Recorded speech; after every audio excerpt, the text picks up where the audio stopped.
मेरे अजीज़ो, pastor Waqas Aleem David की जानिब से आज के दिन के लिए खुदावंद यीशु मसीह का आपसे बाबरकत वादा।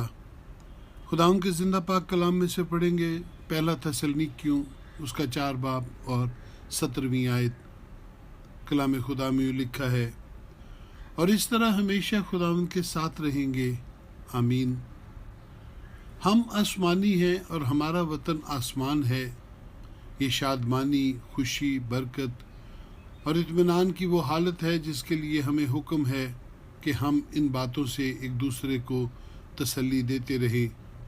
हमारा खुदावंद सलीब पर जान देकर और दुनिया पर गालिब आकर आसमान पर चला गया और अब वहाँ मौजूद है, और जब वो आसमान पर है तो फिर एक दिन हम भी उसके साथ होंगे, जब उसने अपना पाक रूह में बयाना में दे दिया, जो इस बात की ज़मानत है कि उसके तमाम वादे ज़रूर ही पूरे होंगे।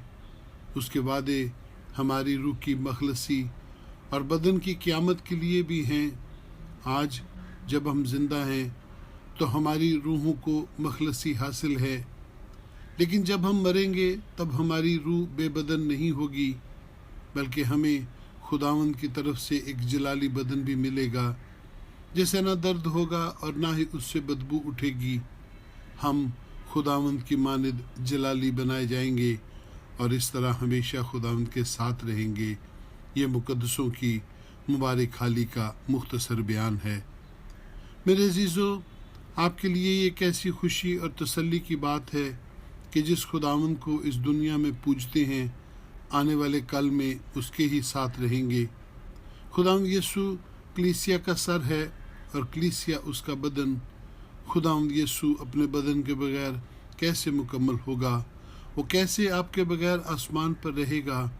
आप शुक्रगुजारी करें कि आज आप सुख में, दुख में, रद्द किए जाने में खुदावंद के साथ हैं, और आज भी उसकी पैरवी से बाज नहीं आते, तो फिर जलाल के दिन में भी उसके साथ होंगे। आप रूल कुदस के वसीले इस दुनिया में फ़तहमंद हैं और उसके जलाल के वसीले आसमान पर जलाली हैं। आमीन सुम आमीन। खुदावंद आपको बरकत बख्शे।